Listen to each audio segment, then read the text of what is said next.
야, 이 새끼야. 내가 지금 제정신이야?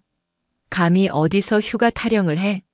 내 부모가 위독하면 나라 지키는 군인은 자리를 비워도 된다고 훈련소에서 가르치더냐?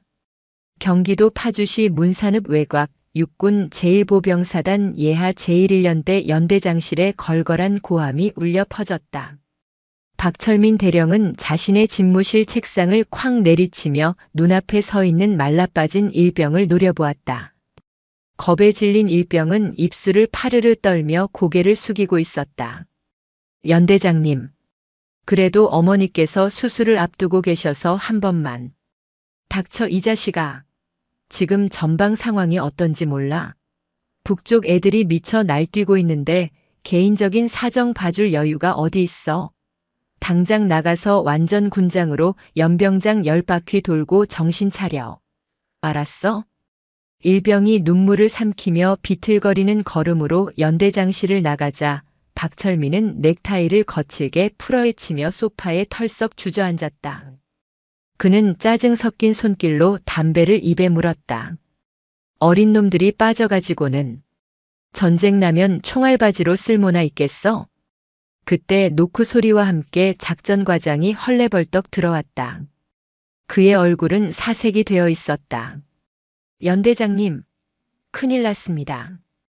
위병소에서 무전이 왔는데 군단에서 검열관이 도착했답니다. 뭐라고? 일정이 내일 아니었어? 왜 벌써 와? 그게 말입니다. 검열관이 예고 없이 들이닥치는 바람에 지금 정문 통과하고 있습니다. 박철민은 입에 물었던 담배를 황급히 비벼 끄며 자리에서 벌떡 일어났다. 누구래? 누가 왔대? 그게 이번에 새로 진급하신 민서윤 준장님이시랍니다. 박철민의 얼굴이 순식간에 굳어졌다. 민서윤. 대한민국 육군 창설 이래 최연소 여성 장군이자 특전사 707 특임단 출신의 살아있는 전설. 그녀의 별명은 얼음마녀였다. 원칙 앞에서는 피도 눈물도 없기로 유명한 그녀가 하필이면 자신의 연대에 들이닥친 것이다. 박철민은 급히 전투복 매무새를 다듬으며 거울을 보았다. 젠장 하필이면 그 독종이. 야, 빨리 애들 집합시켜. 연병장 청소 상태 확인하고 정문 위병소 애들 군기 바짝 들게 해. 실수하면 다 영창 보낸다고 해. 박철민이 허둥지둥 집무실을 나서는 사이 검은색 세단 한 대가 연대 본청 현관 앞에 미끄러지듯 멈춰 섰다. 흙먼지가 자욱한 파주에 찬 바람이 차문이 열리자마자 훅 끼쳐 들어왔다. 잘 닦인 전투화가 먼저 땅을 디뎠다. 이어 날카로운 칼주름이 잡힌 전투복을 입은 여자가 차에서 내렸다. 어깨에 박힌 별 하나가 늦가을의 햇살을 받아 서늘하게 빛났다. 민서윤 준장은 베레모를 고쳤으며 연대 본청 건물을 올려다보았다. 그녀의 눈매는 마치 먹이를 노리는 맹금류처럼 매서웠다. 707 시절 대테러 작전을 수행하며 수많은 생사를 넘나들었던 그녀의 눈에는 일반적인 장교들에게서는 찾아볼 수 없는 살기가 서려 있었다. 충성, 전진. 본청 입구에 서 있던 위병들이 목이 터져라 경례 구호를 외쳤다. 제1보병사단의 구호인 전진이라는 단어가 파주의 허공을 갈랐다. 민서윤은 절도 있는 동작으로 답례했다. 전진. 그녀의 목소리는 높지 않았지만 묵직한 힘이 실려 있었다.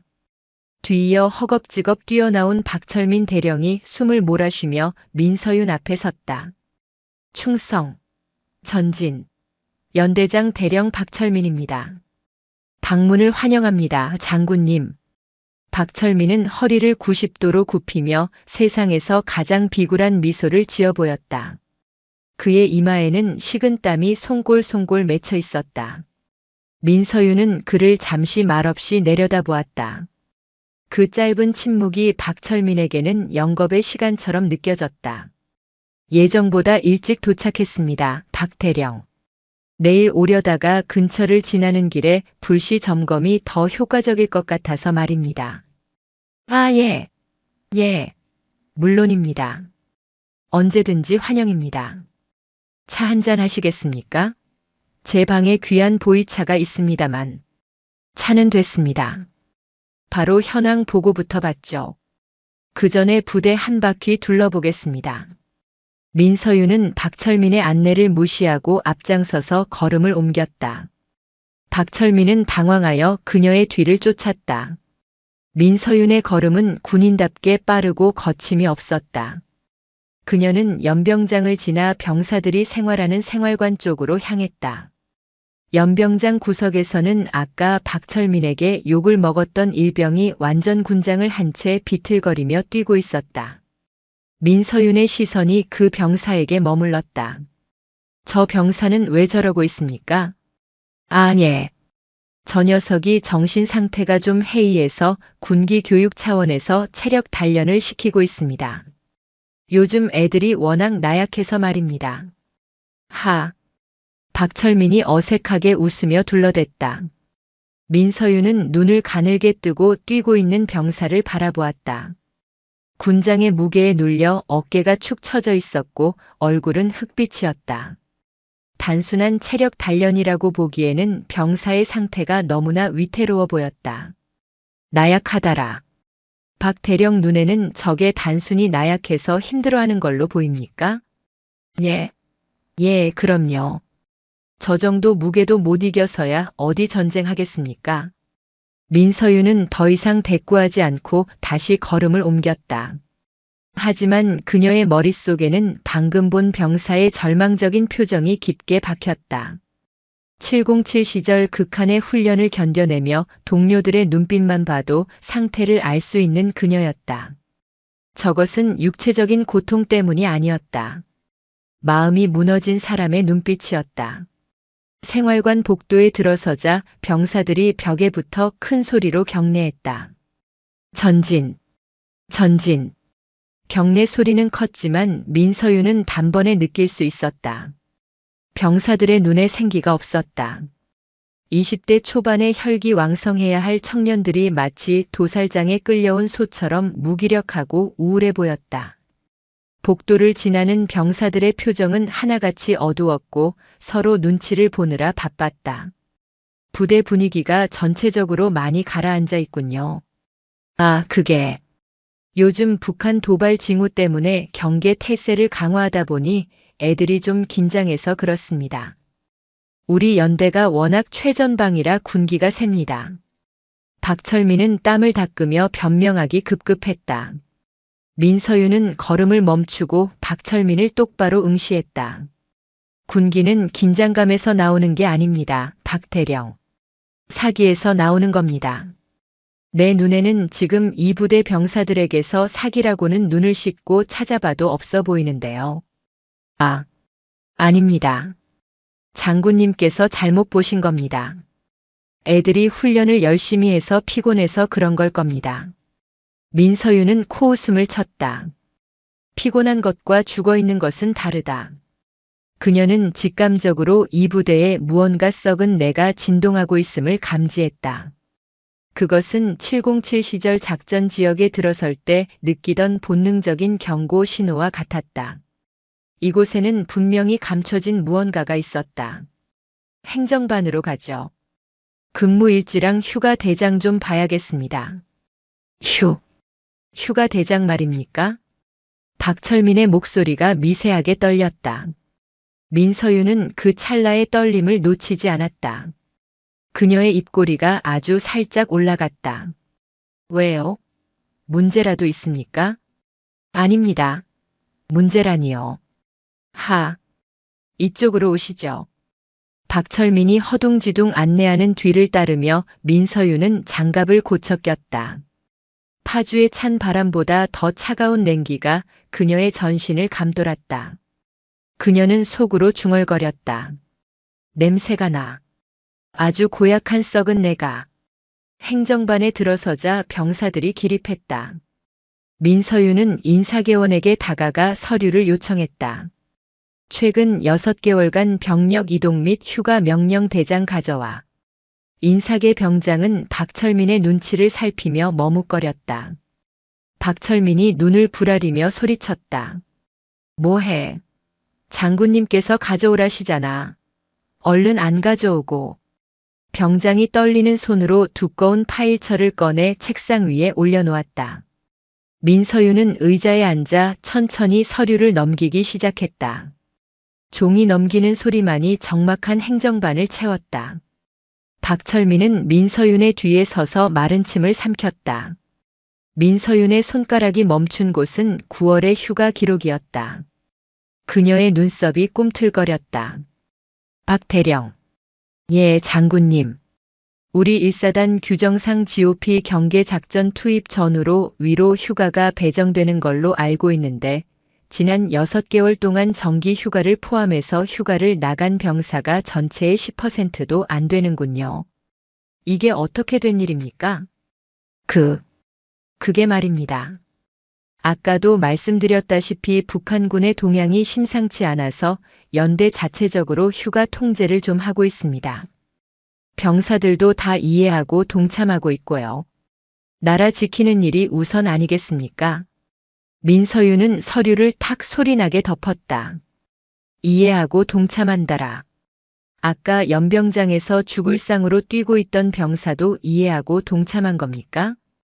그 녀석은 관심 병사라. 그리고 이상한 점이 하나 더 있군요. 민서윤이 다시 서류를 펼쳐 특정 페이지를 손가락으로 가리켰다. 대부분의 병사가 휴가를 못 나가고 있는데 유독 제1중대의 김상병, 이 병장 등 5명만은 포상 휴가를 꼬박꼬박 챙겨서 나가고 있네요. 심지어 성과제 외박까지 꽉 채워서 말입니다. 이 병사들은 무슨 공로를 세웠길래 이 비상시국에 혼자서만 사회 공기를 마시고 있는 겁니까? 박철민의 얼굴이 불그락푸르락해졌다. 그는 셔츠 깃을 잡아당기며 더듬거렸다. 아, 그 친구들은 부대 발전 기금을 유치하는데 큰 공을 세우기도 했고 워낙 모범적인 병사들이라 사기 진작 차원에서 부대 발전 기금. 민서윤이 그 단어를 씹어뱉듯 되뇌었다. 육군 규정에 병사가 돈을 내면 휴가를 보내준다는 조항이 있었던가요? 아니, 그게 아니라 부모님들이 좋은 뜻으로 기부를 하신 거고 저는 그 뜻을 높이 사서. 박철민의 변명은 구차하기 짝이 없었다. 민서윤은 자리에서 일어났다. 그녀의 키는 박철민보다 작았지만 뿜어져 나오는 위압감은 그를 압도하고도 남았다. 박 대령. 나 707 출신인 거 알죠? 네. 잘 알고 있습니다.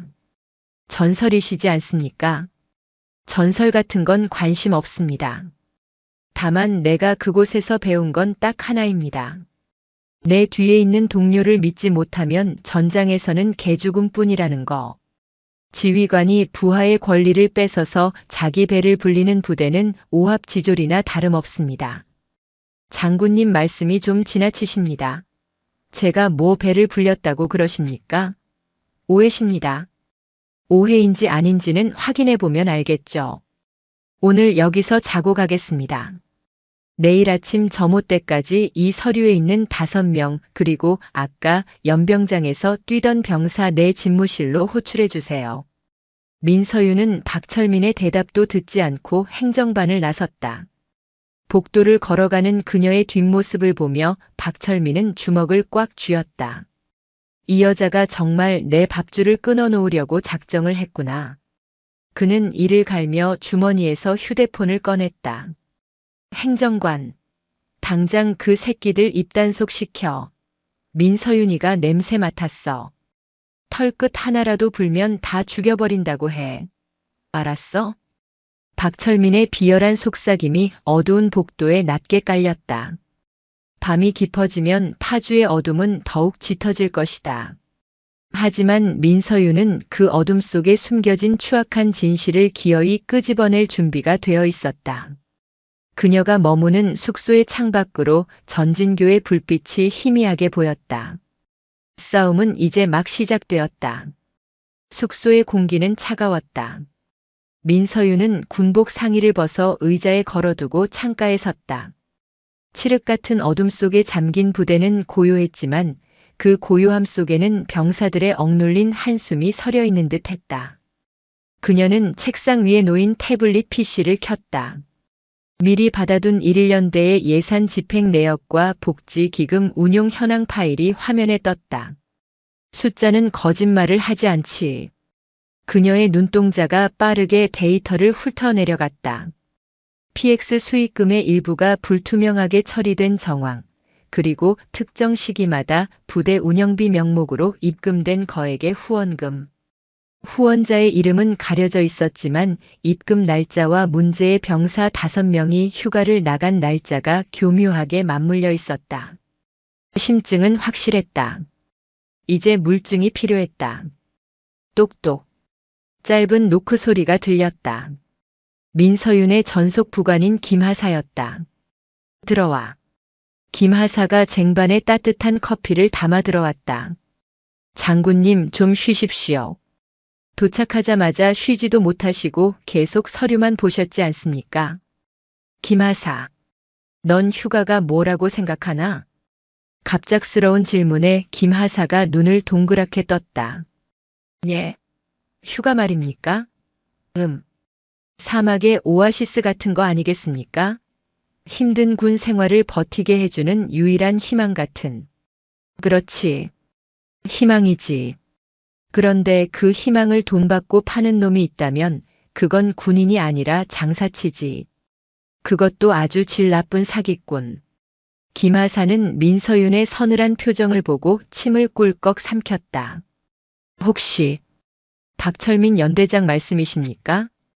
민서윤은 대답 대신 커피를 한 모금 마셨다. 내일 아침에 면담할 병사들 신상 명세서 확보했나? 예. 여기 있습니다.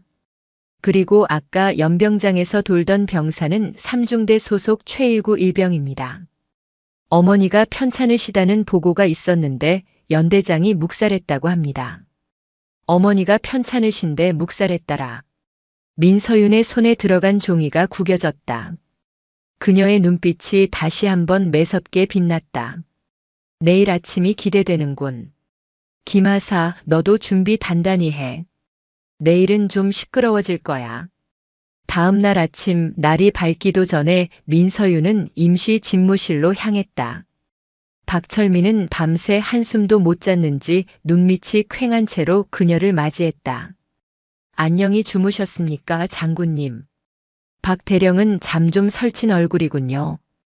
찔리는 게 많으면 잠이 안 온다던데. 아, 하, 농담도 잘하십니다. 그냥 부대 걱정해. 쓸데없는 소리 말고 병사들 들여보내세요. 한 명씩 따로 볼 겁니다. 첫 번째로 들어온 병사는 어제 연병장에서 보았던 최일구 일병이었다. 그는 잔뜩 위축되어 어깨를 펴지 못했다. 민서윤은 의자에서 일어나 그에게 다가갔다. 편하게 앉아, 최일병. 차 한 잔 줄까? 아, 아닙니다. 괜찮습니다. 최일병의 목소리는 기어 들어갈 듯 작았다. 민서윤은 부드러운 목소리로 물었다. 어머니는 좀 어떠시니? 그 말 한마디에 최일병의 눈시울이 붉어졌다. 그는 고개를 푹 숙이고 입술을 깨물었다. 수술 날짜가 잡혔는데 얼굴도 못 뵈었습니다. 전화도 통제되어서. 왜 연대장에게 다시 말하지 않았어? 말했습니다. 그랬더니 최일병은 말을 잇지 못하고 주먹을 꽉 쥐었다. 민서윤이 그의 떨리는 어깨에 손을 올렸다. 괜찮아. 여기서 하는 말은 내가 다 책임져. 박 대령이 뭐라고 했지? 저보고 돈도 백도 없는 놈이 어디서 휴가를 바라냐고 했습니다. 꼬우면 너도 돈 많은 부모 만나라고. 민서윤의 눈썹이 꿈틀했다. 상상했던 것보다 훨씬 더 저급했다. 군인의 명예 따위는 안중에도 없는 발언이었다. 그랬구나. 최일병, 너는 잘못한 거 없어. 나라를 지키는 군인이 가족을 걱정하는 건 당연한 거야. 그 당연한 걸 막은 놈이 나쁜 거지. 나가서 대기해. 조만간 좋은 소식 있을 거야. 감사합니다, 장군님. 최일병이 나가고 이어서 문제의 5병사 중 리더 격인 김상병이 들어왔다. 그는 최일병과는 달리 뻔뻔한 표정이었다. 군복은 줄을 잡아 맵시를 냈고 눈빛에는 거만함이 서려 있었다. 충성, 상병 김영광. 자네는 휴가를 아주 자주 나갔더군. 부대 발전 기금을 유치한 공로라고 들었는데 맞나? 예, 그렇습니다. 저희 아버지가 사업을 크게 하시는데 부대 사정이 어렵다는 말을 듣고 조금 도와주셨습니다. 조금이라. 그 조금이 얼마지? 그건 제가 정확히는 모릅니다만 연대장님께서 고맙다고 휴가증을 챙겨주셨습니다. 정당한 포상이라고 생각합니다. 민서윤은 김상병을 뚫어지게 쳐다보았다. 녀석은 거짓말을 하고 있다. 눈동자가 미세하게 흔들리고 손가락을 계속 꼼지락거리고 있었다. 정당한 포상이라. 김상병, 자네 혹시 뇌물수수죄가 군법으로 얼마나 무거운지 아나? 예. 뇌물이라니요? 저는 모르는 일입니다. 김상병의 목소리가 높아졌다.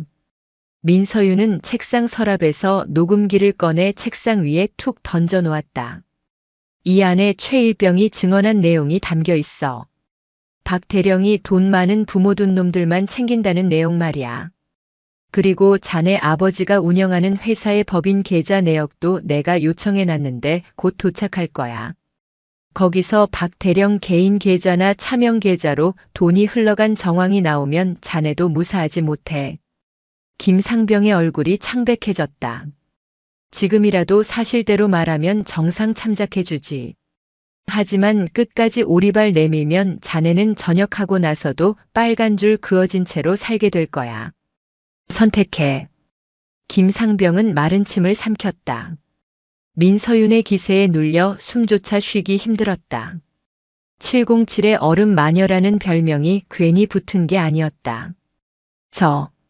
저는 그냥 아빠가 시키는 대로. 연대장님이 계좌 번호 주면서 거기로 입금하면 휴가증 주겠다고 해서. 빙고. 민서윤은 속으로 쾌재를 불렀다. 얼마나 줬지? 한 번 나갈 때마다 100만 원씩. 5명이니까 한 500 정도 됩니다. 휴가증 한 장에 100만 원. 병사들의 피 같은 휴가를 돈으로 팔아쳐먹다니. 민서윤은 치미는 분노를 억누르며 차분하게 물었다. 그 돈 어디로 보냈지? 연대장님 사모님 계좌라고 들었습니다. 좋아. 나가서 대기해. 그리고 다른 애들한테 허튼 소리 하면 그땐 진짜 용서 없다. 김상병이 비틀거리는 걸음으로 나가자 민서윤은 즉시 김하사를 호출했다. 김하사. 지금 당장 헌병대 지원 요청해. 그리고 연대장실 압수수색 영장 발부받도록 조치해. 혐의는 뇌물수수 및 직권남용이다. 예. 알겠습니다, 장군님. 자, 이제 사냥을 시작해볼까? 민서윤은 자리에서 일어나 전투모를 눌렀었다. 그녀의 눈빛은 이미 작전 모드였다. 적은 내부에 있었고 그 적을 섬멸하는 것이 오늘의 임무였다. 그녀가 집무실 문을 열고 나서자 복도 끝에서 박철민이 불안한 눈빛으로 서성이고 있었다. 민서윤과 눈이 마주치자 그가 흠칫 놀랐다. 장군님, 면담은 잘 끝나셨습니까? 박 대령. 네. 지금 당장 행정반으로 갑시다. 확인할 게 있습니다. 아니 갑자기 행정반은 왜? 가보면 압니다. 당신이 그토록 숨기고 싶어 했던 게 거기 있을 테니까. 민서윤은 대답도 듣지 않고 성큼성큼 걸어갔다. 박철민의 얼굴이 흑빛으로 변했다. 파국이 다가오고 있었다. 장군님, 이대로 가다가는 다 죽습니다. 제발 살려주십시오. 제가 입을 여는 순간 대한민국 육군 전체가 뒤집어질 겁니다. 헌병대 조사실의 차가운 철제 책상 너머로 박철민 대령이 덜덜 떨며 애원했다. 불과 몇 시간 전 연병장에서 고개를 빳빳이 들고 있던 위세는 온데간데 없었다. 민서윤 준장은 팔짱을 낀 채 그를 무심하게 내려다보았다. 그녀의 눈빛은 박철민의 영혼까지 꿰뚫어 보는 듯 했다. 재미있는 소리를 하는군. 육군이 뒤집어진다라. 고작 연대장 하나가 비자금 좀 챙겼다고 군이 흔들릴 정도로 우리 군이 허술하지는 않아. 내 뒤에 누가 있는지나 똑바로 말해. 민서윤의 목소리는 낮고 차분했지만 그 안에는 서슬퍼런 칼날이 숨겨져 있었다. 박철민은 마른 침을 삼켰다. 말씀드리면 제 가족은 안전한 겁니까? 그분들은 무서운 사람들입니다. 제가 배신했다는 걸 알면 제 처자식까지 가만두지 않을 겁니다. 그분들, 복수형이군. 좋아. 내가 순순히 협조한다면 헌병대 특별보호 프로그램을 가동해서 가족의 신변은 내가 직접 챙겨주지.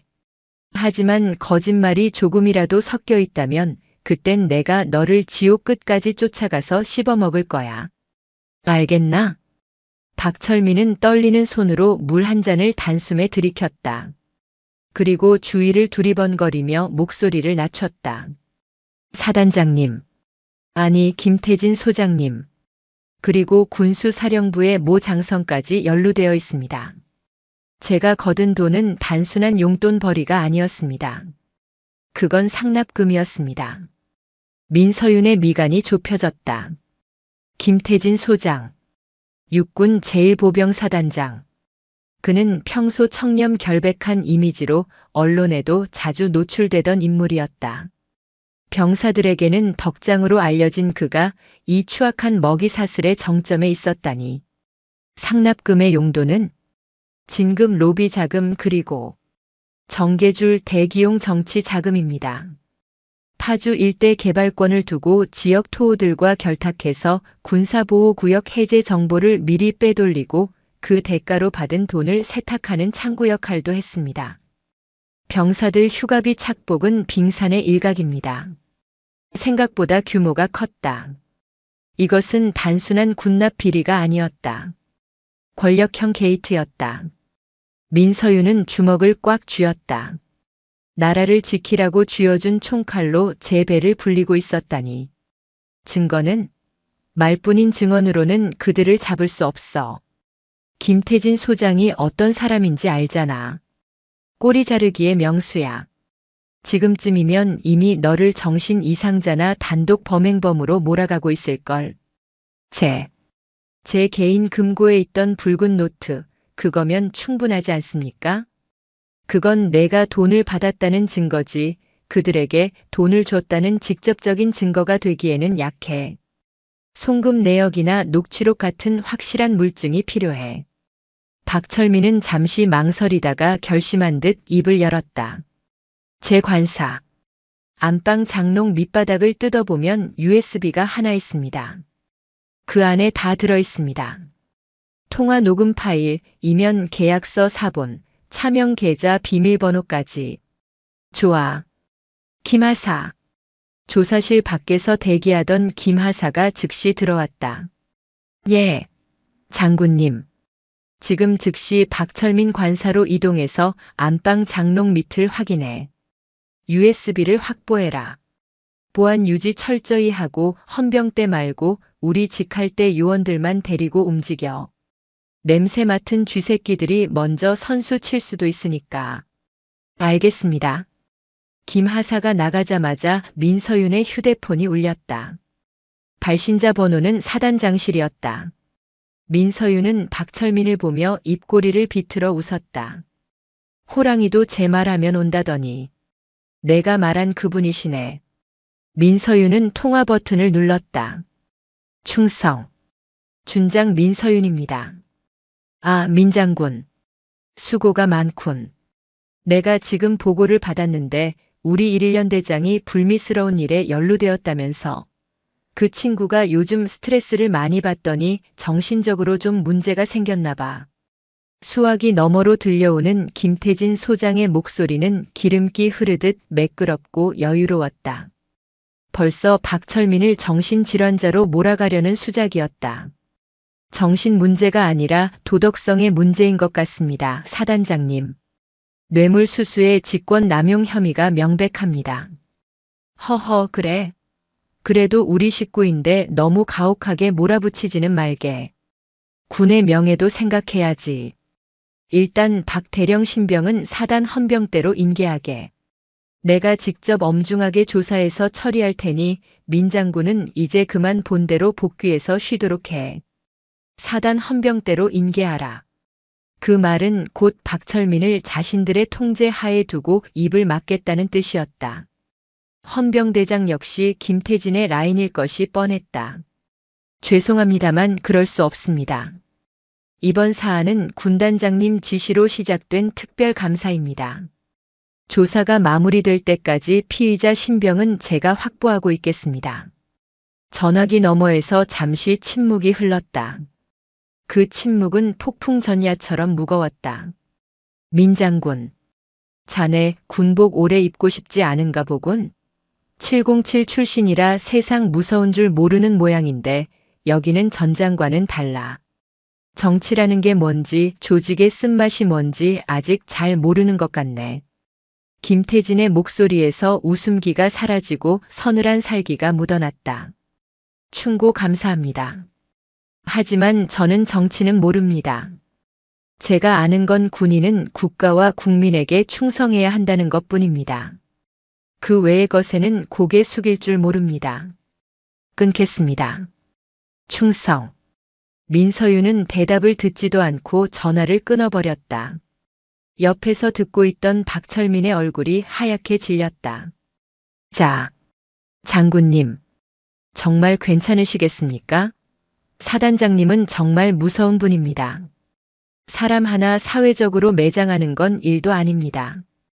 걱정 마. 매장당하는 건 그쪽이 될 테니까. 넌 여기서 얌전히 기도나 하고 있어. USB가 무사히 내 손에 들어오기를.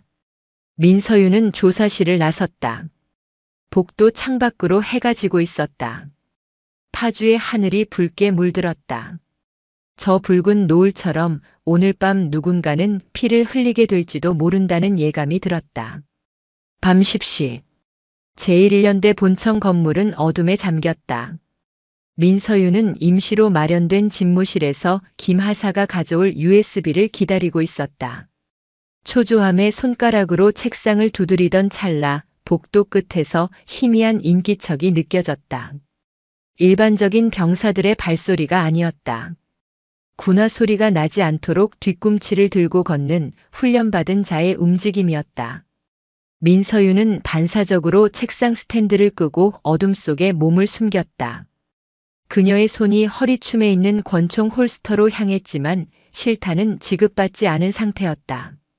그녀는 대신 책상 위에 놓인 묵직한 황동 명패를 집어들었다. 하나, 둘, 셋. 문손잡이가 소리 없이 돌아갔다.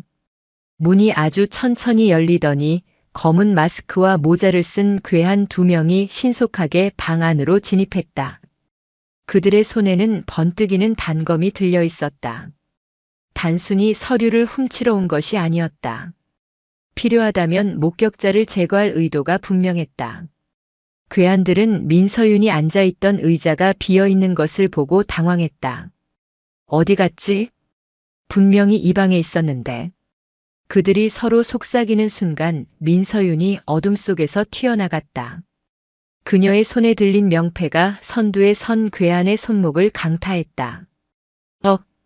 단검이 바닥에 떨어지며 요란한 소리를 냈다. 민서윤은 지체 없이 니킥으로 괴한의 명치를 가격했다. 억소리와 함께 첫 번째 놈이 고꾸라졌다.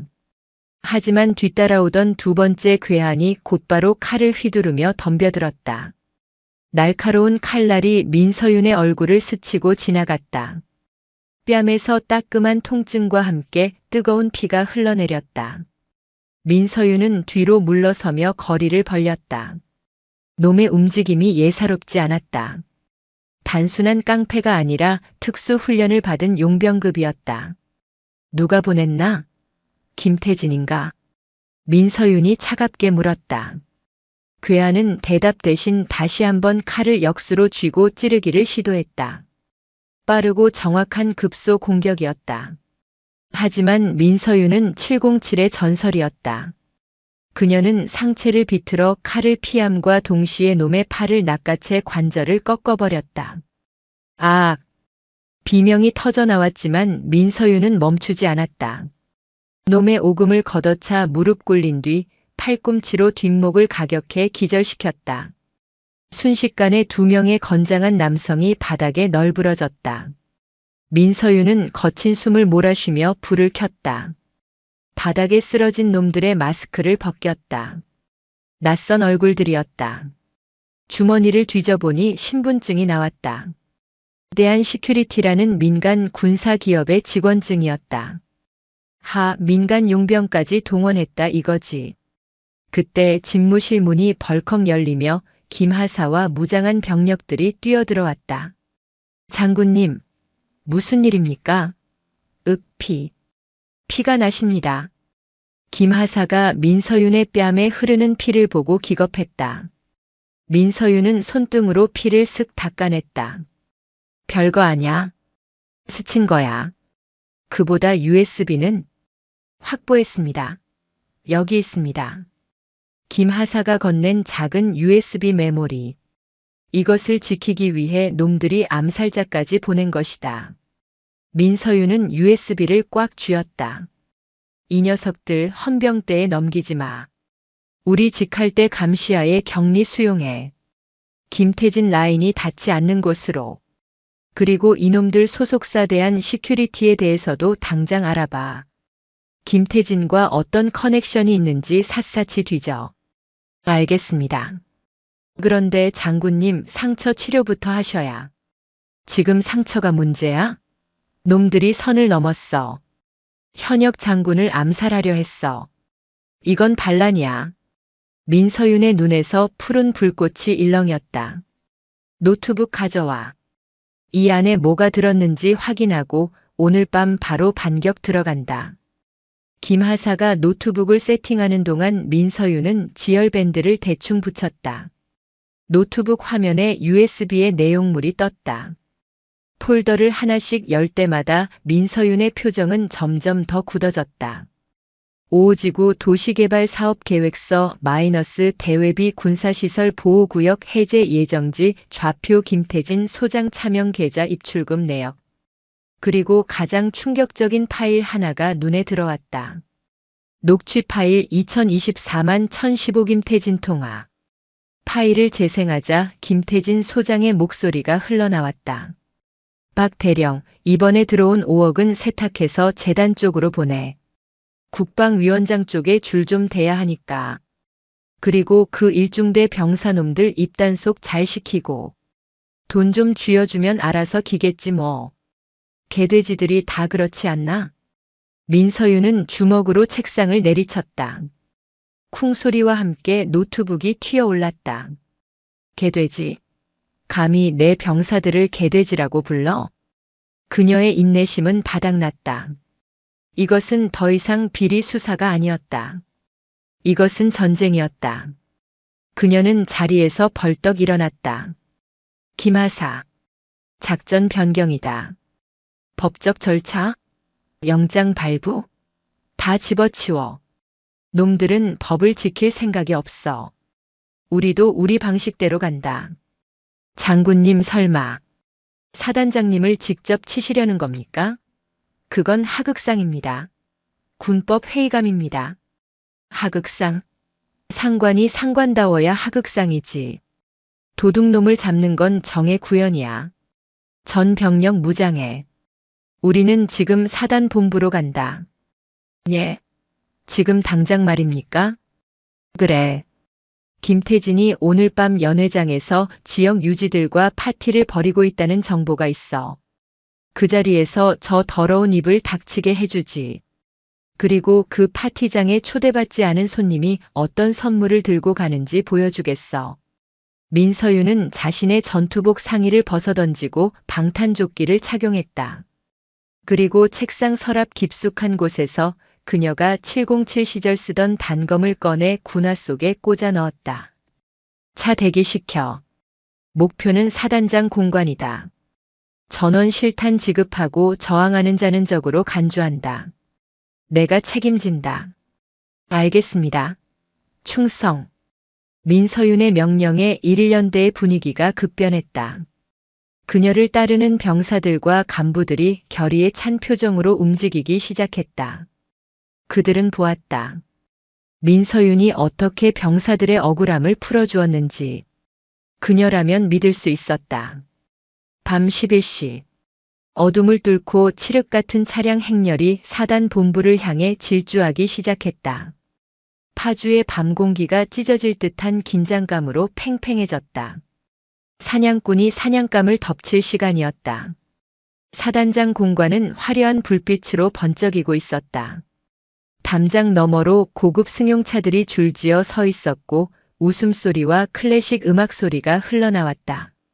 병사들은 추운 날씨에 초소에서 떨고 있을 시간에 지휘관이라는 자는 지역 유지들과 어울려 술판을 벌이고 있는 것이다. 공관 정문 위병소 앞 민서윤이 탄 지휘 차량이 멈춰섰다. 위병들이 당황하며 앞을 막아섰다. 정지.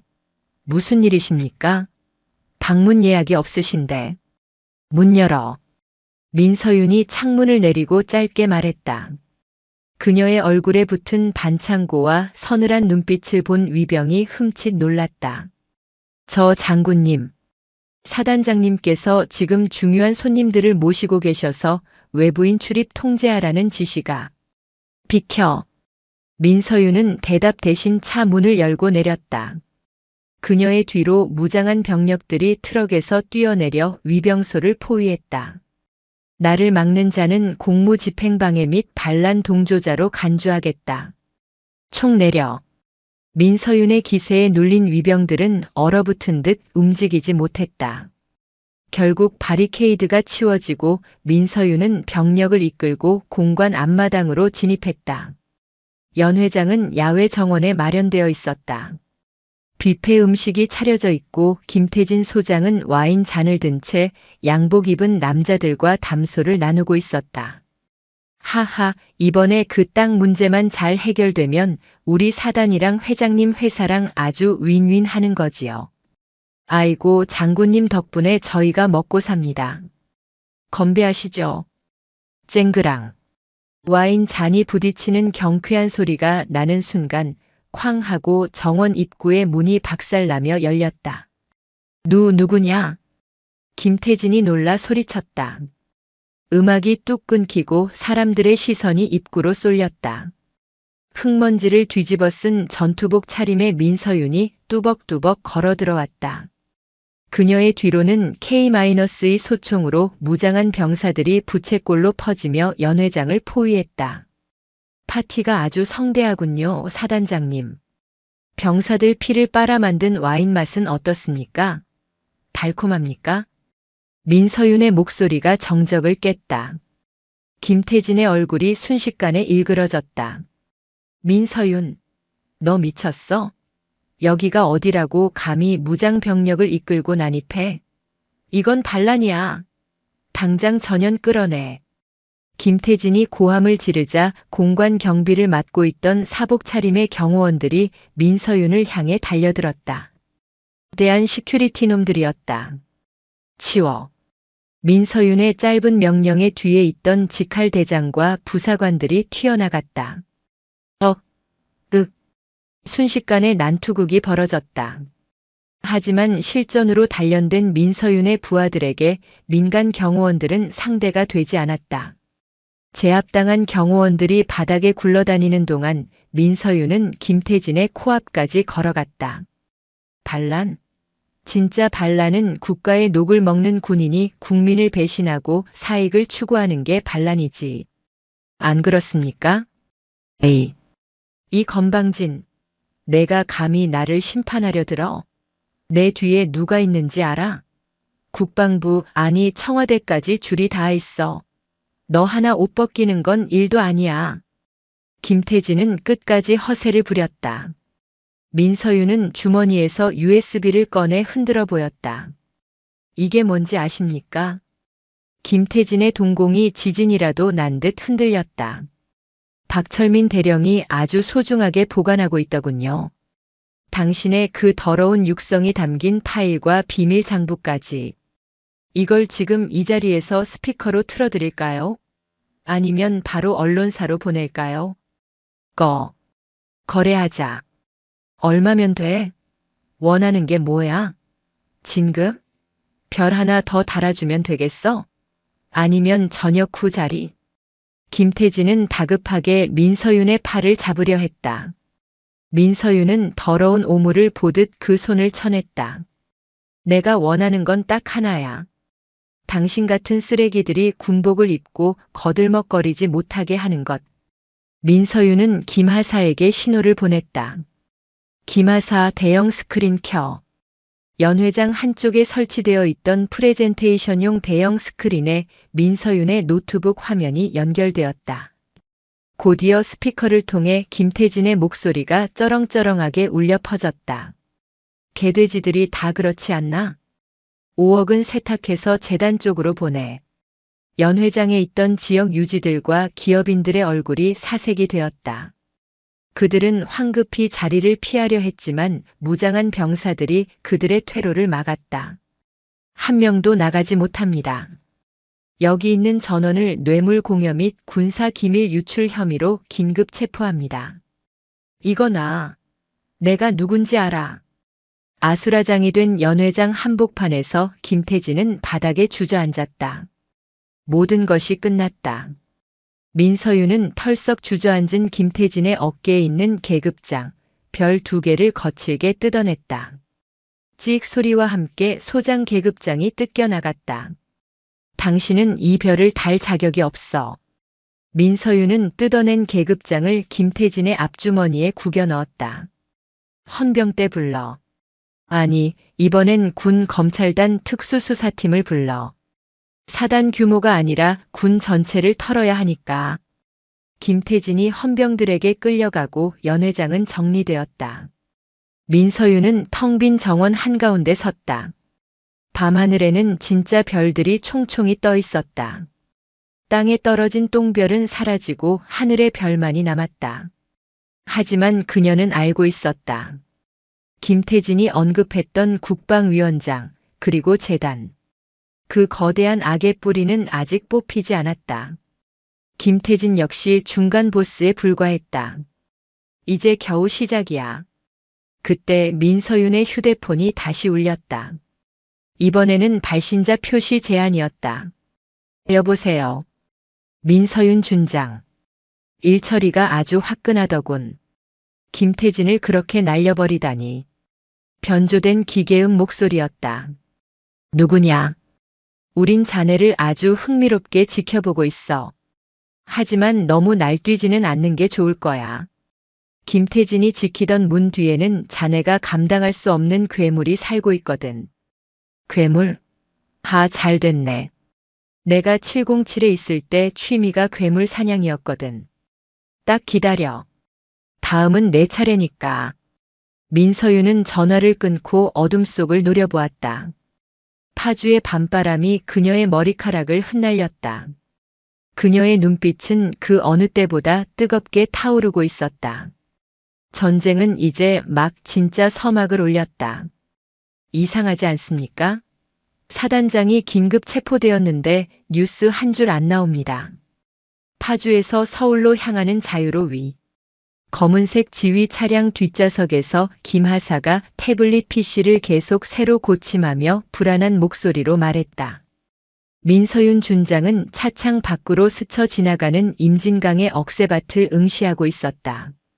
강물은 핏빛 노을을 머금고 붉게 흐르고 있었다. 보도 통제겠지.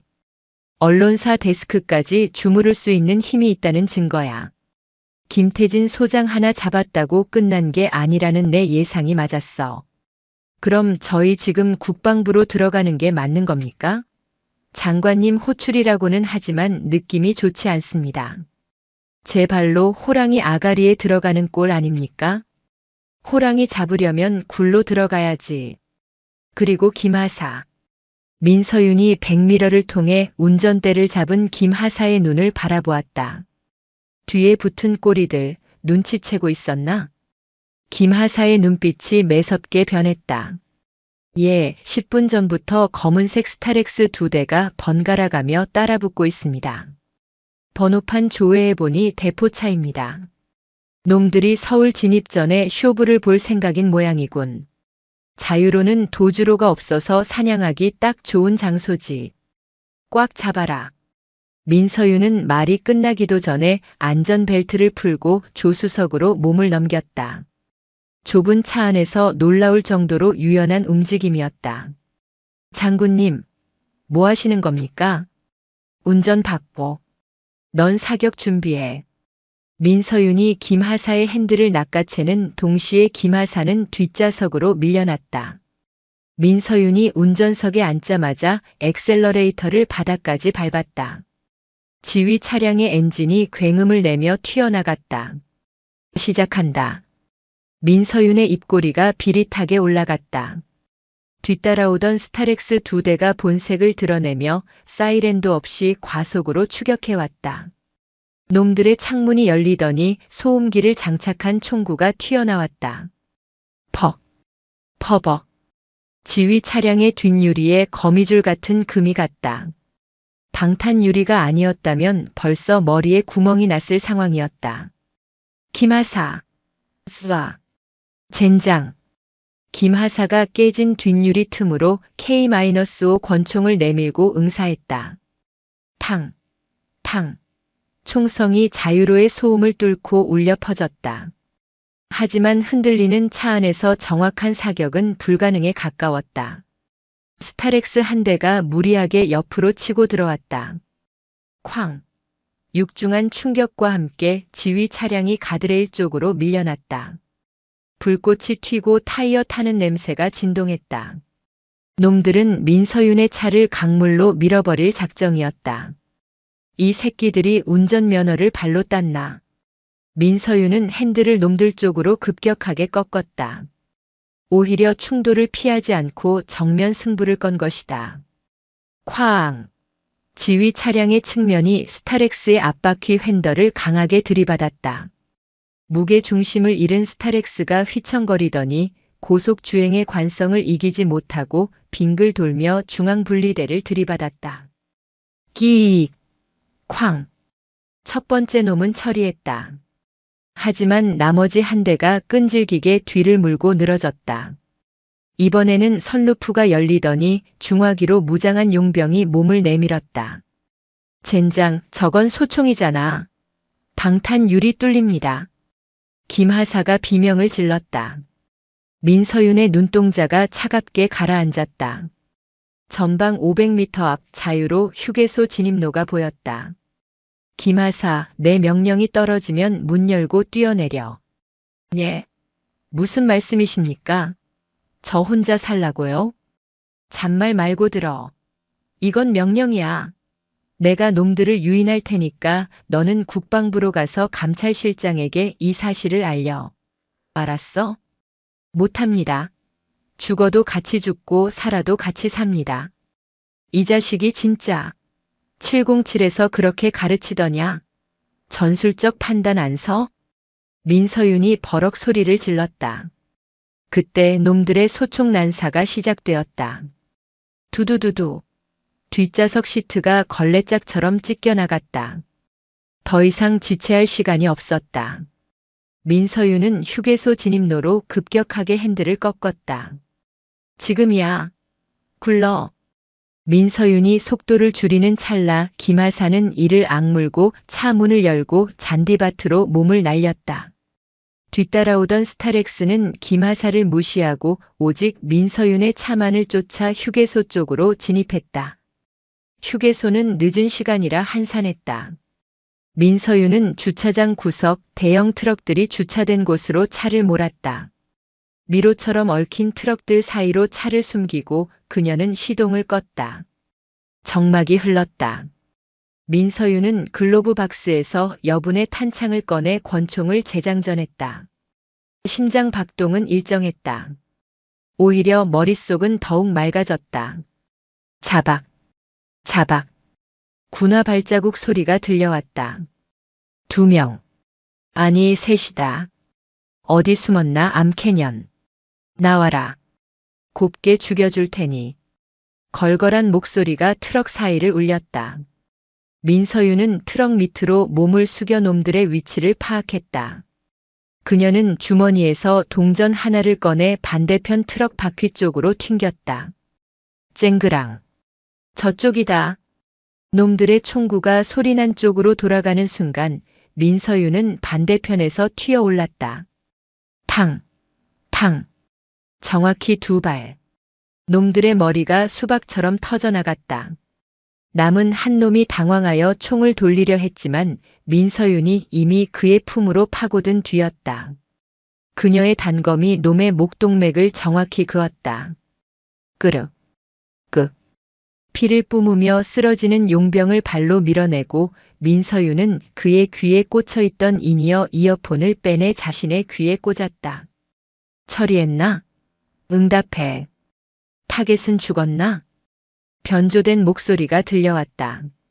어제 전화로 협박했던 그놈이었다. 민서윤은 차가운 목소리로 대답했다.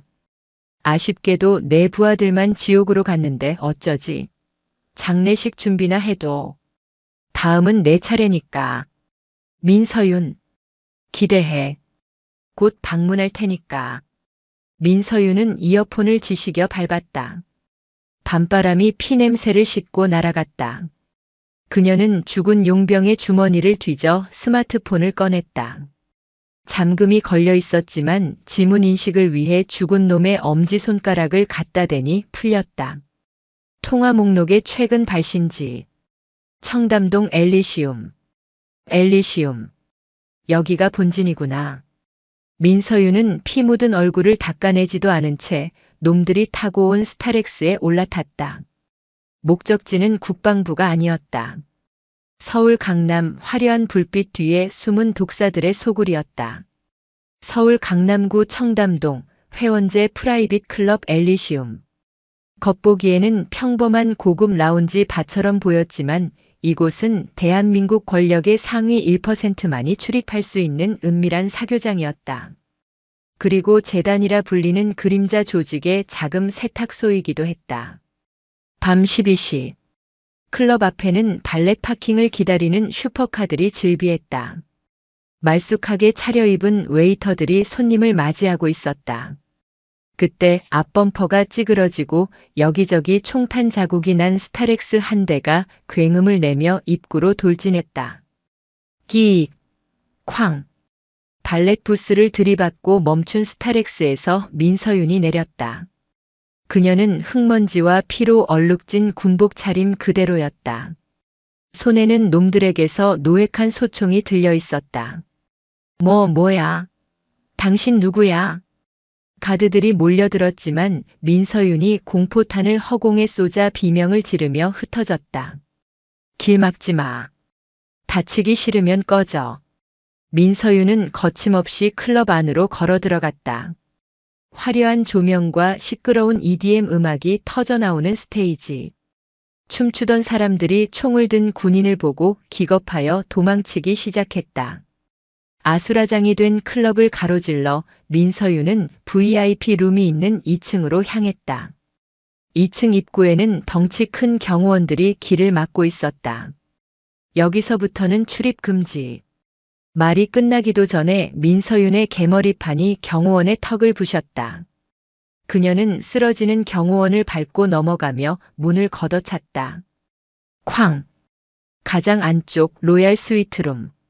그곳에는 고급 양주와 여자들을 끼고 앉아있는 중년 남성들이 있었다.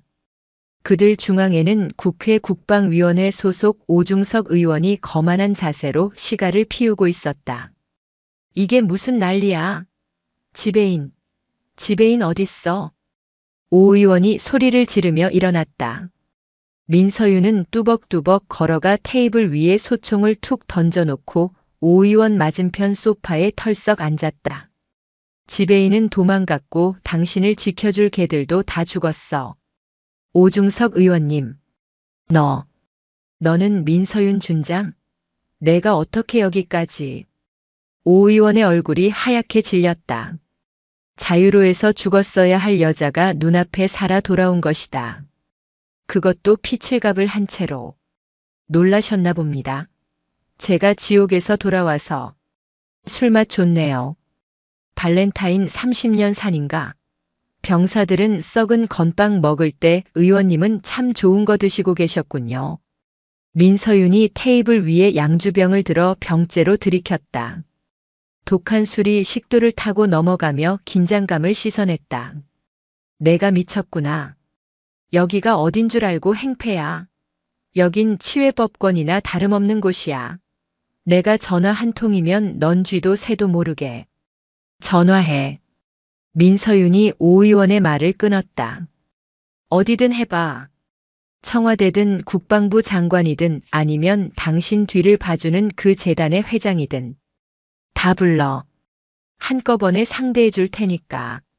민서윤의 기세에 눌린 오 의원은 손을 떨며 휴대폰을 들지 못했다. 민서윤은 품에서 김태진 소장에게서 뺏은 USB와 용병의 스마트폰을 꺼내 테이블 위에 올려놓았다. 이 안에 뭐가 들었는지 궁금하지 않아? 당신이 추진하던 차세대 방탄복 사업. 성능 미달인 불량품을 납품받고 그 대가로 100억 원의 리베이트를 챙긴 증거.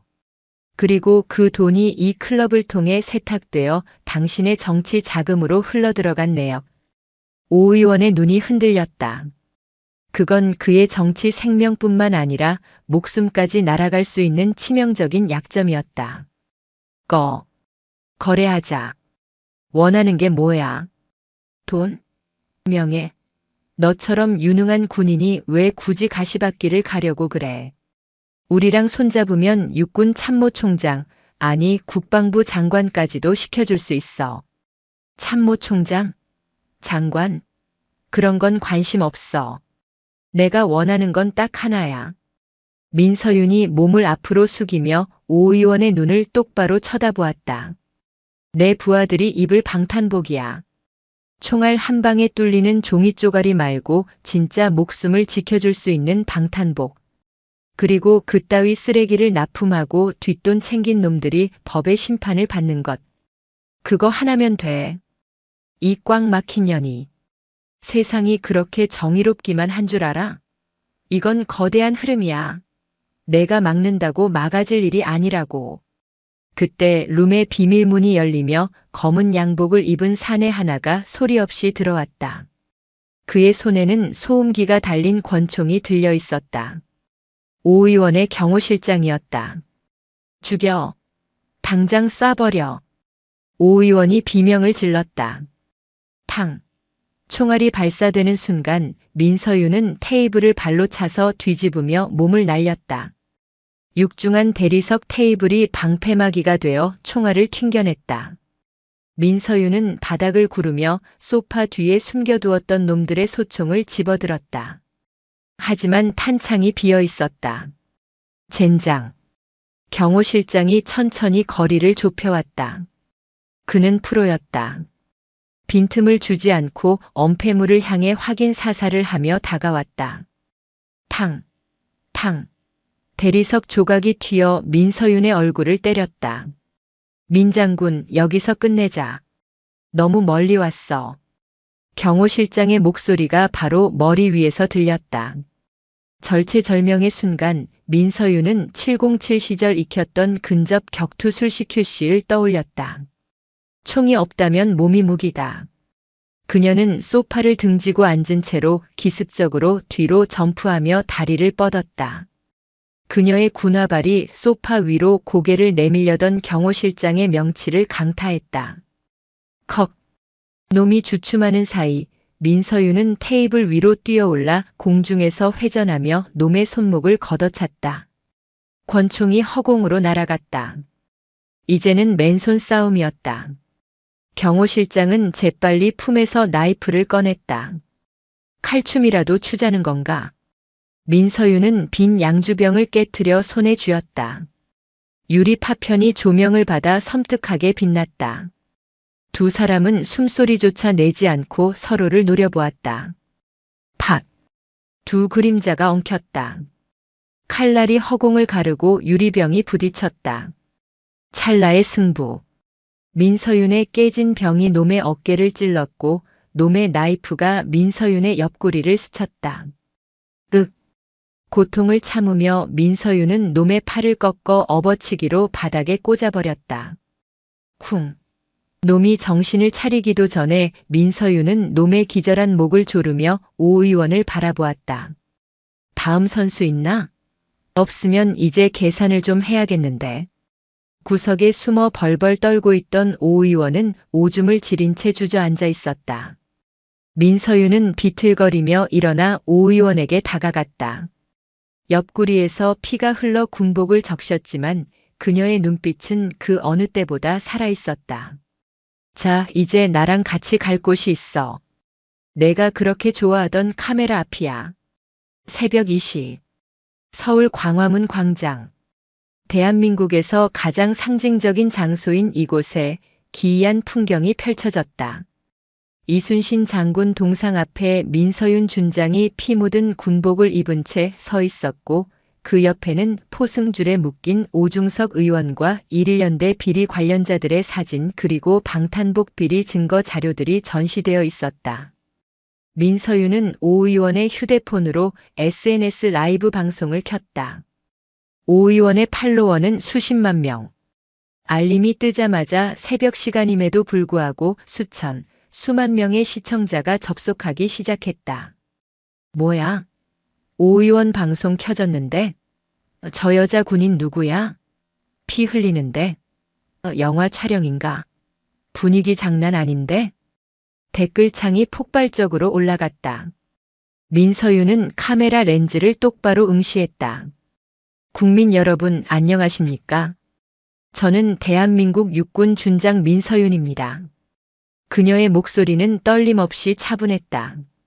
저는 오늘 군복을 벗을 각오로 이 자리에 섰습니다. 제 옆에 있는 이 사람은 국방위원장 오중석 의원입니다. 그리고 이 자료들은 그가 우리 장병들의 목숨값을 담보로 저지른 추악한 비리의 증거들입니다. 화면은 오중석 의원의 겁에 질린 얼굴과 불량 방탄복 성능 실험 영상, 그리고 리베이트 입금 내역을 차례로 비췄다. 시청자들의 반응이 경악으로 바뀌었다. 저게 진짜야? 방탄복이 뚫려? 미친 거 아냐? 애들 목숨 가지고 장난을 쳐? 민서윤 장군 707 전설 그분 아냐? 응원합니다. 여론이 들끓기 시작했다. 실시간 검색어 1위에 민서윤, 2위에 방탄복 비리, 3위에 오중석이 올랐다. 방송을 보고 놀란 기자들이 광화문으로 몰려들기 시작했다. 경찰차 사이렌 소리도 멀리서 들려왔다. 방송 꺼. 당장 끄라고. 너 이러고도 무사할 것 같아? 오중석이 발악하며 소리쳤다. 민서윤은 그를 싸늘하게 내려다보았다. 무사할 생각 없어. 나 하나 죽어서 군대가 깨끗해진다면 그걸로 좋게. 하지만 너희들은 살아서 지옥을 보게 될 거야. 그때 경찰 특공대와 헌병대가 광장에 도착했다. 무장한 병력들이 민서윤을 포위했다. 총 버리고 투항해라. 민서윤 준장. 당신을 군무 이탈 및 납치 감금 혐의로 체포한다. 확성기 소리가 광장을 울렸다. 헌병대장은 김태진 소장의 신복이었던 자였다. 그들은 민서윤의 입을 막기 위해 그녀를 현장에서 사살하거나 강제 연행할 기세였다. 국민 여러분 보십시오. 정의를 외치는 군인에게 총구를 겨누는 것이 지금의 대한민국 군대입니다. 민서윤은 카메라를 향해 마지막 멘트를 날렸다. 하지만 저는 물러서지 않습니다. 제 뒤에는 조국을 지키다 산화한 전우들의 영혼이 그리고 지금 이 순간에도 추위와 싸우며 경계 근무를 서고 있는 50만 장병들이 있기 때문입니다. 민서윤은 스마트폰을 내려놓고 천천히 두 손을 들었다. 하지만 그녀의 눈빛은 투항하는 자의 것이 아니었다. 그것은 싸움을 시작하는 자의 눈빛이었다. 체포해. 하지만 내 입은 막을 수 없을 거다. 이미 모든 자료는 전 세계 서버에 뿌려졌으니까. 헌병들이 달려들어 민서윤을 제압하고 수갑을 채웠다. 오중석은 풀려나며 비열한 웃음을 지었다. 미친년. 꼴 좋다. 감옥에서 썩을 준비나 해. 하지만 오중석의 웃음은 오래가지 못했다. 광장에 모인 시민들과 기자들이 헌병차를 가로막았다. 풀어줘라. 영웅이다. 오중석을 구속해라. 스마트폰 불빛들이 촛불처럼 켜지며 광장을 메웠다. 밤은 깊었지만 새로운 아침이 밝아오고 있었다. 헌병차 뒷좌석에 갇힌 민서윤은 창밖의 시민들을 보며 희미하게 미소 지었다. 김하사 보고 있나? 우리가 해냈어. 하지만 그녀는 알고 있었다. 재단의 진짜 우두머리, 오 의원조차 꼭두각시로 부리는 그 회장이라는 존재는 아직 그림자 속에 숨어 있다는 것을. 그는 지금 이 상황조차 비웃으며 또 다른 판을 짜고 있을지 모른다. 차가운 수갑의 감촉이 손목을 파고들었다. 하지만 민서윤의 심장은 그 어느 때보다 뜨겁게 뛰었다. 이제 싸움은 법정으로 그리고 국민의 심판대로 넘어갔다. 그리고 언젠가 반드시 그 회장의 목덜미를 물어뜯을 날이 올 것이다. 그때 헌병 호송차의 라디오에서 속보가 흘러나왔다. 긴급 뉴스입니다. 청와대는 이번 방탄복 비리 사태와 관련하여 특별수사단을 구성하고 성역 없는 수사를 지시했습니다. 또한 민서윤 준장의 체포에 대해 뉴스가 채 끝나기도 전에 헌병차의 앞길을 검은색 세단 한 대가 가로막았다. 차 문이 열리고 백발의 노인이 지팡이를 짚고 내렸다. 그는 대한민국 예비역 장성들의 모임인 성우회의 원로이자 군의 정신적 지주로 불리는 이현수 장군이었다. 멈춰라. 내 허락 없이 내 부하를 어디로 끌고 가는 건가? 노 장군의 일갈에 헌병들이 얼어붙었다. 민서윤의 눈이 커졌다. 예상치 못한 조력자의 등장이었다. 판이 다시 뒤집히고 있었다. 장군님, 민준장, 자네가 쏘아 올린 공이 아주 멀리 날아갔네. 이제 내가 그 공을 받아주지. 이현수 장군은 헌병대장에게 다가가 호통쳤다. 썩은 내가 진동을 하는군. 당장 수갑 풀어. 이 아이는 죄인이 아니라 우리 군의 양심이다. 새벽 3시의 광화문. 거대한 태풍이 몰아치기 직전에 고요함이 깨졌다. 진짜 전쟁은 이제부터였다.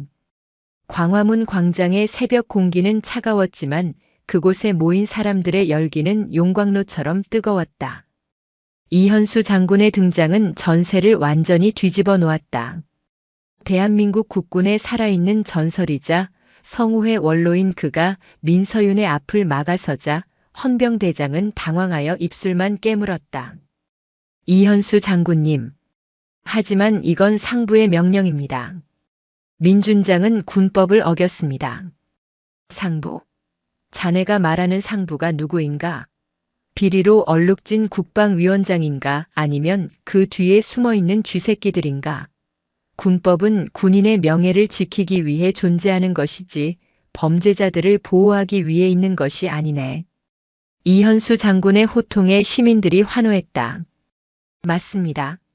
풀어줘라. 민서윤 장군을 보호하라.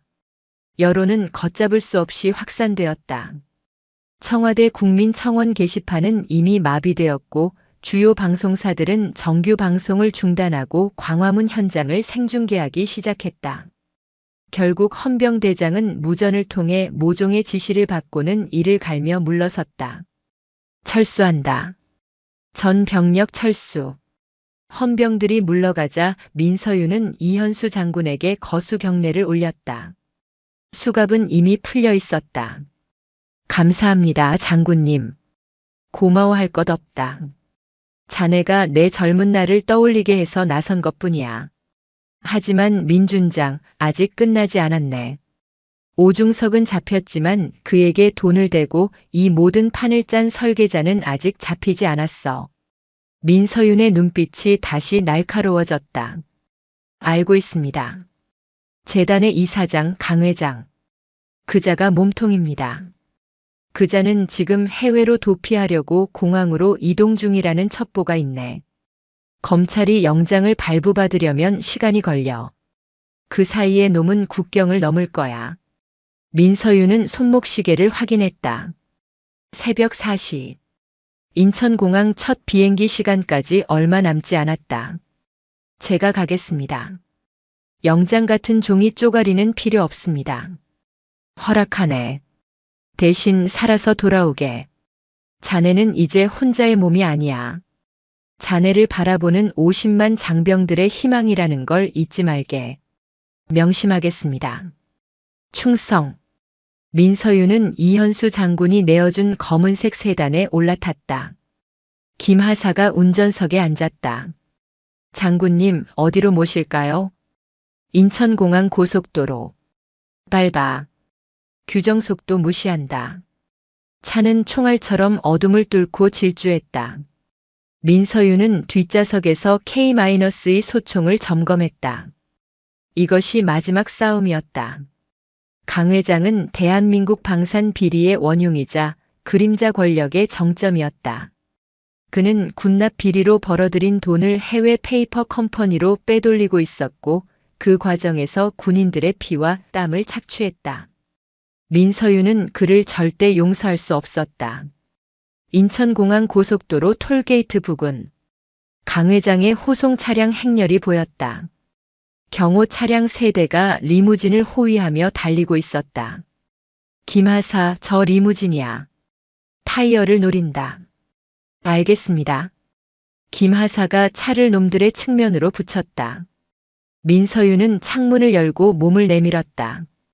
휘몰아치는 바람이 그녀의 얼굴을 때렸지만 조주는 흔들리지 않았다. 탕! 단 한 발의 총성이 새벽을 갈랐다. 리무진의 오른쪽 뒷바퀴가 터지며 차체가 휘청거렸다.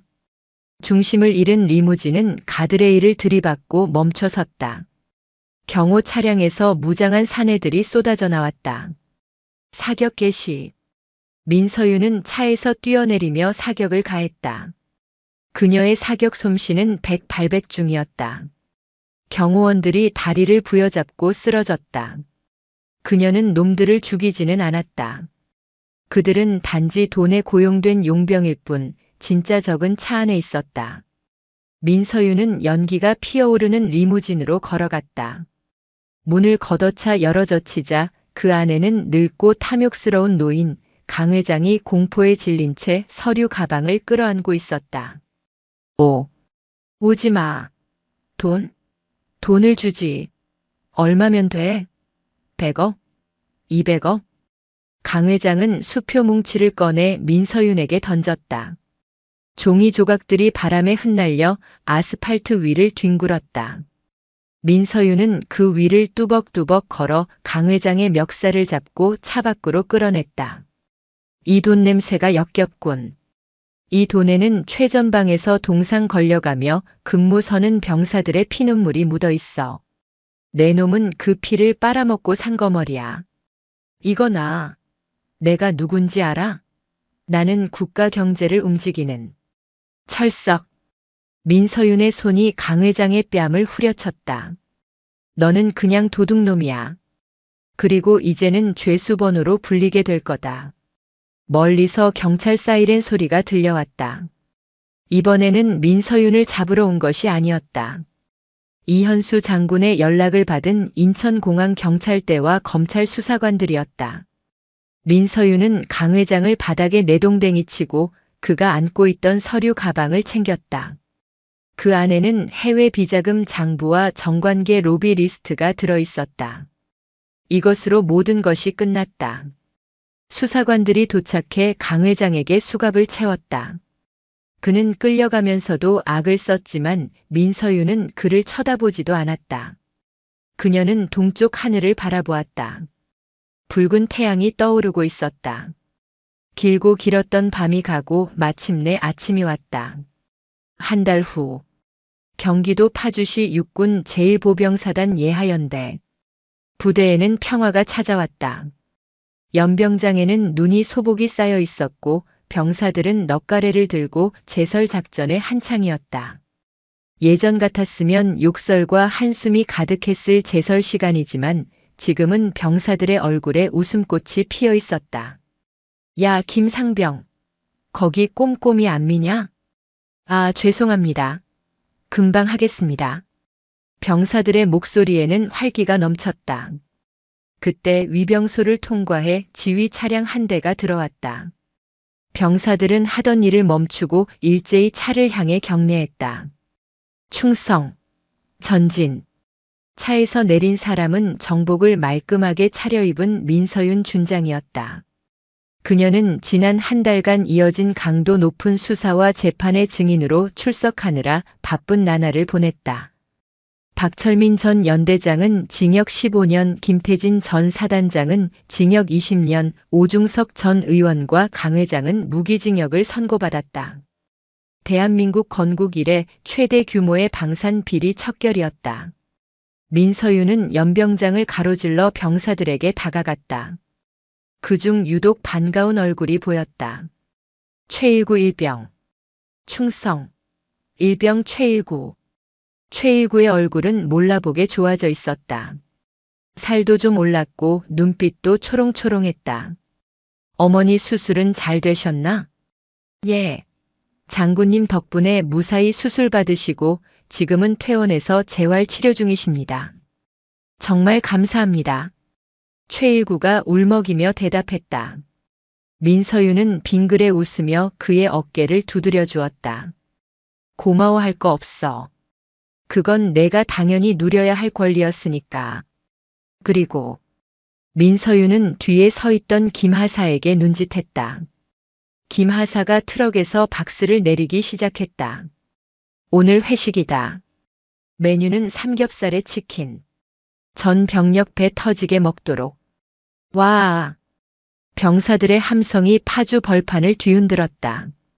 그들은 빗자루와 넉가래를 던져두고 민서윤을 향해 달려들었다. 장군님 최고. 민서윤. 민서윤. 병사들은 민서윤을 행가래 치기 시작했다. 그녀의 몸이 허공으로 붕 떠올랐다. 파란 하늘이 눈에 들어왔다. 그녀는 707 시절 수많은 작전을 성공시켰지만 지금 이 순간만큼 벅차오르는 감동을 느낀 적은 없었다. 테러범을 잡는 것도 중요하지만 내 부하들의 미소를 지키는 것이야말로 진정한 군인의 임무임을 깨달았다. 저녁 식사 시간, 식당은 고기 굽는 냄새와 웃음소리로 가득 찼다. 민서윤은 병사들 사이에 앉아 사이다를 따랐다. 자, 건배하자. 우리의 전우회와 정의로운 대한민국 군대를 위하여. 위하여. 플라스틱 컵이 부딪히는 소리가 경쾌하게 울렸다. 민서윤은 시원한 사이다를 들이켰다. 꽉 막혔던 속이 뻥 뚫리는 기분이었다. 식사를 마치고 나오니 밤하늘에 별이 총총히 떠 있었다. 민서윤은 잠시 하늘을 올려다보았다. 썩은 별들은 떨어졌고 이제 진짜 별들이 저 하늘에서 그리고 이곳 땅 위에서 빛나고 있었다. 바로 이 나라를 지키는 50만 장병들, 그들이야말로 진정한 스타였다. 장군님, 이제 복귀하셔야 합니다. 국방부 장관님께서 내일 조찬 회동을 요청하셨습니다. 김하사가 다가와 말했다. 민서윤은 베레모를 고쳐 썼다. 그래, 가자. 아직 할 일이 많아. 군대 내 부조리가 이것뿐이겠어? 이제부터가 진짜 시작이지. 민서윤은 뒤를 돌아보았다. 식당 창문 너머로 병사들이 서로 어깨동무를 하고 노래를 부르는 모습이 보였다. 그녀는 흐뭇한 미소를 지으며 차에 올랐다. 차가 위병소를 빠져나갈 때 초병들이 우렁차게 경례 구호를 외쳤다. 전진. 민서윤은 창문을 내리고 답했다. 전진. 차는 어둠을 뚫고 서울을 향해 달렸다. 하지만 그 길은 더 이상 외롭지 않았다. 그녀의 뒤에는 든든한 전우들이 있었고 앞에는 지켜야 할 조국이 있었다. 707 출신 최연소 여성 장군 민서윤. 그녀의 전설은 이제 막 첫 페이지를 넘겼을 뿐이었다.